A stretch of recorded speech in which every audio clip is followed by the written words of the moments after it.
Salam hörmətli izləyicilər. Bildiyiniz kimi Stalin haqqında çox maraqlı məlumatlar var. Bu məlumatlardan eləsi var ki, uydurmadır, rəvayət dəma ilə hadisələr var ki, həqiqət əks etdirir. Bugün danışacağım hadisə həqiqət əks etdirən olmuş bir hadisədir. Belə ki, SSRİ-də Xalq Təsərrüfat Nailiyyətləri sərgisində deməli Gürcüstan SSRİ pavilyonu yaradılmışdı. Həmin deməli pavilyona baxmaq üçün, həmin sərgiyə getmək üçün Stalin də özü bir vaxt müəyyən eləyir, lakin sərgiyə gedəcəyi vaxtı bildirmir.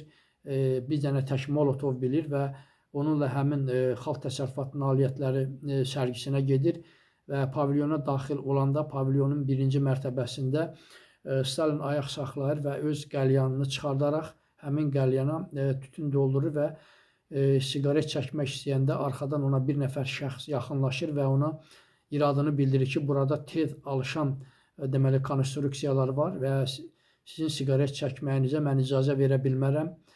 Və beləliklə də Stalin siqaret çəkmir, qəlyanını cibinə qoyur və bələdçi ilə sərgini gəzir və sərgini əla qiymətləndirir.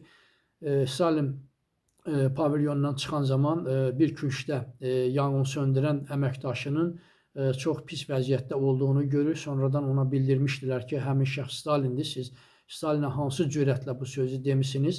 Stalin bir söz demir, çıxıb işə gedir və beləliklə də bir neçə gün həmin yanğın söndürən işçi təhlükəsizliyə zabitləri olan o şəxs deməli işə gəlmir və sonradan ona deməli sərginin direktoru da yazılı məktub göndərir və ona deyir ki, işə çıxmaq lazımdır. O çox pis vəziyyətdə düşmüşdü həmin yanğın söndürən işçi və hamı gözləyirdi ki, NKVD işçiləri artıq gəlib onu evdən aparacaqlar.